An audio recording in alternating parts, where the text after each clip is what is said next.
Bienvenue chers téléspectateurs, c'est Aline Teibaro avec le journal du 19 avril. Le Premier ministre, dans son message en langue Sidama Afo sur sa page de médias sociaux, a déclaré qu'il félicitait Fiche Jambalala à l'occasion de la fête de Sidama, qui est l'une des caractéristiques des Éthiopiens. On a appris que le festival Fiche Jambalala sera célébré aujourd'hui et demain à Hawassa, la capitale de l'État de Sidama.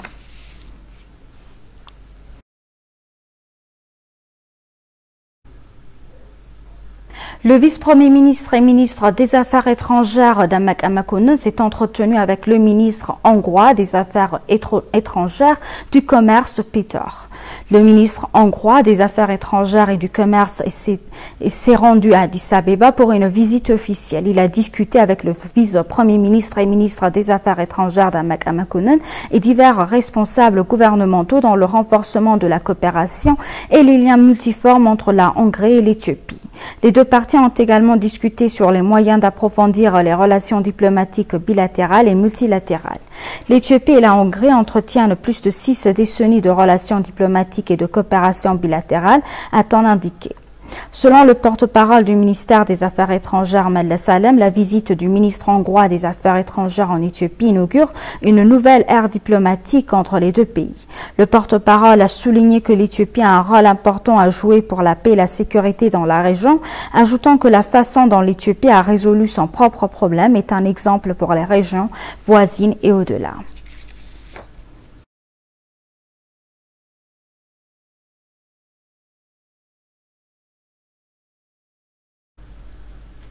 Le principe du Parti de la prospérité est de prouver sa promesse dans la pratique et de transformer les défis en opportunités, a indiqué Adam Farah, vice-président du parti en chef du bureau principal. Dans son message, Adam a dévoilé que le parti a enregistré des changements concrets dans ses efforts pour tenir ses promesses au peuple. De cette façon, il a expliqué que la Parti de la prospérité prouve ses promesses dans la pratique et transforme les défis en opportunités. Il a rappelé que l'un des objectifs fixés par le parti dans le secteur économique lors de la conférence est de faire de l'Éthiopie l'une des 5 économies les plus fortes d'Afrique d'ici 10 ans. Il a déclaré que la Parti de la prospérité prouve continuellement que sa marque de fabrique est de prouver ses promesses et de transformer les défis en opportunités.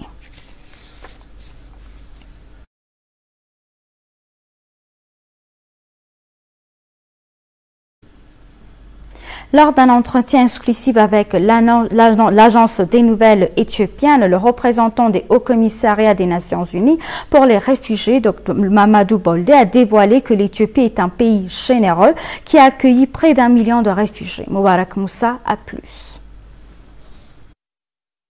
Dr Mamadou Baldé a noté que l'Éthiopie demeure un pays extrêmement généreux dans l'accueil des réfugiés en provenance de différents pays qui est reconnu par tout le monde. L'Éthiopie demeure un pays extrêmement généreux. Il reçoit, comme vous l'avez si bien dit, près d'1 million de réfugiés, un peu plus que 900 000. Et cette générosité est reconnue par tout le monde. L'Éthiopie est un des pays qui a été le pionnier pour avancer des solutions innovatives. Selon le directeur, il y en a aussi des gens déplacés à cause de l'effet de réchauffement climatique. Je pense que c'est relativement exemplaire dans ce que l'on voit dans le monde entier. Au moment où beaucoup d'autres pays ferment leurs frontières, l'Éthiopie arrive à garder ses frontières ouvertes pour ses frères et sœurs qui ont besoin de protection internationale. Ça, c'est dans le domaine des réfugiés. En plus de ça, comme vous l'avez si bien indiqué, il y a des personnes déplacées internes à l'intérieur au niveau de l'Éthiopie. Ils ont été un nombre extrêmement élevé en 2021 et en 2022 à cause du conflit au niveau du nord qui a affecté les régions de Afar, Amhara et Tigray. Mais en plus de ça, il y a toutes les personnes qui sont déplacées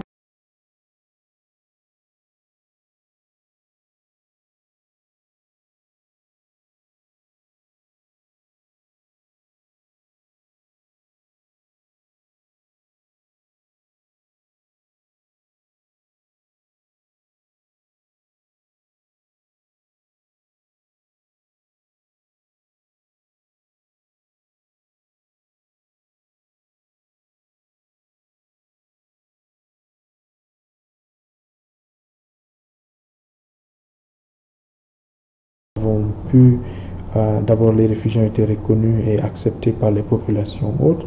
Ensuite, nous sommes venus avec le support du gouvernement régional et de ARS, on a pu mettre en place un système d'enregistrement pour ceux qui sont arrivés. Et ce système d'enregistrement identifie les personnes qui viennent, d'où elles viennent, les reconnaît comme réfugiés sur une base prima facie.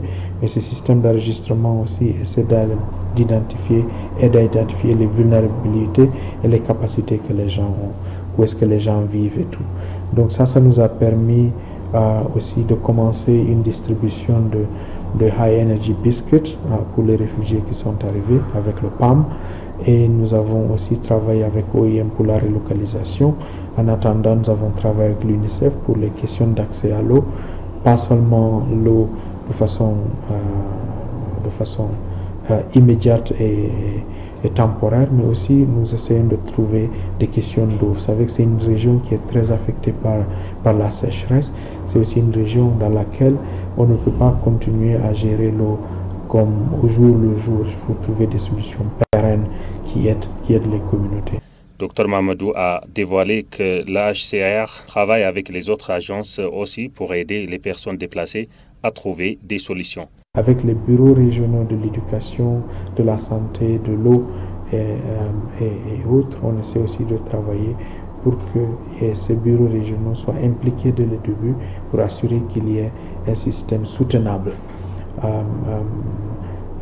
Donc les gens sont venus, les communautés, le gouvernement les a accueillis, nous leur apportons ce soutien-là pour que l'accueil se fasse et on les relocalise dans un site qui s'appelle Mirkam, qui a aussi besoin de support en matière de télécoms, qui a besoin de support. Donc ça, c'est les mécanismes et les actions qui ont été prises jusqu'à maintenant. Notre appel, c'est que non seulement il faut trouver un moyen pour répondre aux besoins immédiats des populations qui ont traversé la frontière, mais aussi il faut trouver des solutions aux problèmes qui est à l'origine de l'arrivée des réfugiés. L'ambassadeur de Russie en Éthiopie, Evgeny Tarakin, a noté que les relations diplomatiques entre l'Éthiopie et la Russie avaient été établies en 1898, quelques années après la victoire historique d'Adwa, et depuis lors, les deux pays entretiennent des relations éprouvées. Selon FBC, l'ambassadeur Evgeny Tarakin a rappelé que la première équipe médicale russe est arrivée en Éthiopie en 1896 après la bataille d'Adwa et a soigné des milliers d'Éthiopiens blessés, ce qui a jeté les bases d'une coopération florissante entre les deux pays dans plusieurs domaines socio-économiques tels que la santé et l'éducation. Lorsque l'Éthiopie a été envahie par l'agression fasciste en 1935, l'Union soviétique a été le premier pays à condamner fermement l'agression au sein de la Société des Nations Unies, a-t-il ajouté. Les 125 années de relations diplomatiques entre les deux pays ont été un long et grand voyage dans les bons et les mauvais moments, ce qui a aidé les deux nations à élargir leur coopération dans les domaines de coopération en multiples facettes, a souligné l'ambassadeur. La visite de l'empereur Haïlé Sélassié à l'Union soviétique en 1959 a été le phénomène qui a servi de base aux relations diplomatiques modernes entre les deux nations.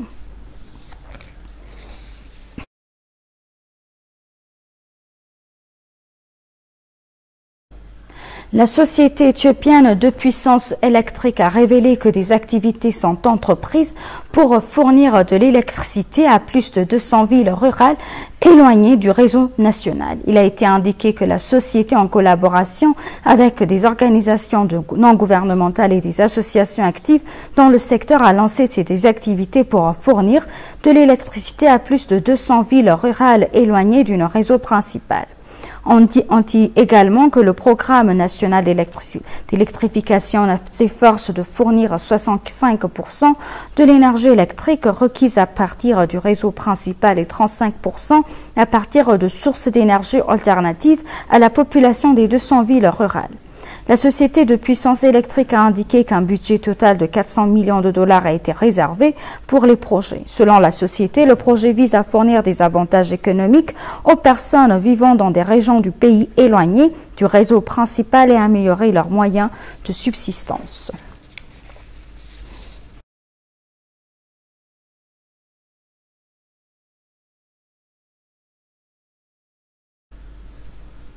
La société énergétique russe Rashidro a exprimé son vif intérêt à investir dans le secteur du développement énergétique en Éthiopie.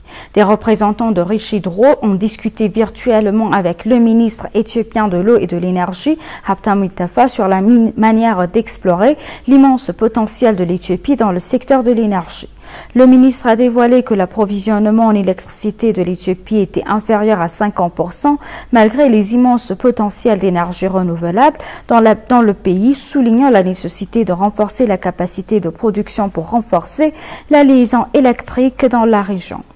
Les représentants du Rashidro, pour leur part, ont exprimé leur volonté d'investir en Éthiopie en expliquant leur longue expérience dans la région. Rashidro s'est déjà engagé dans la production d'énergie dans divers pays africains.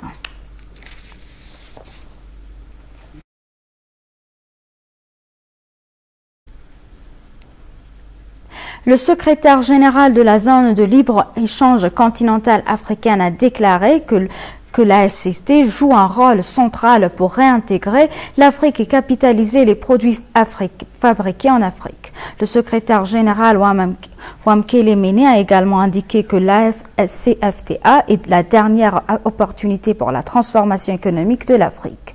Il a exhorté les gouvernements africains à éviter les goulots d'étranglement et à améliorer la facilité de faire des affaires pour bénéficier du pacte. Il a souligné que le continent contribue à un montant minimum à l'économie mondiale.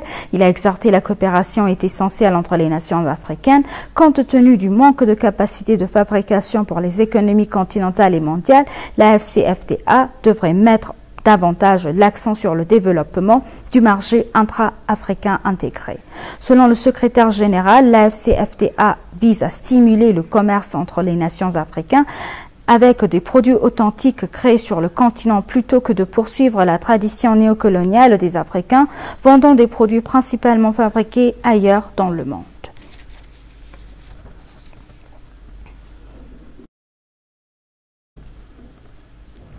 Et pour conclure le journal, l'IGAD a annoncé que le président kenyan William Ruto, le président sud-soudanais Salva Kiir et le président djiboutien Omar Guelleh se rendraient à Khartoum dans le but de négocier un cessez-le-feu immédiat.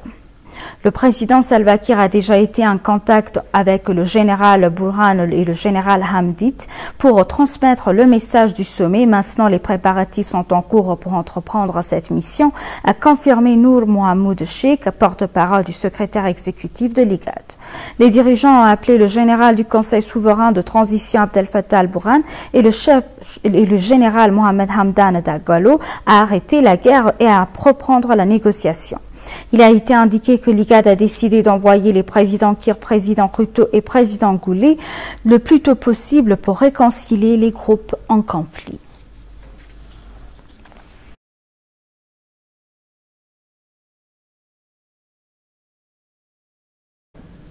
Chers téléspectateurs, nous vous rappelons les titres principaux.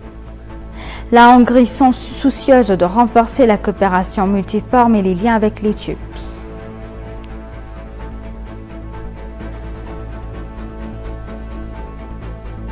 Les belligérants soudanais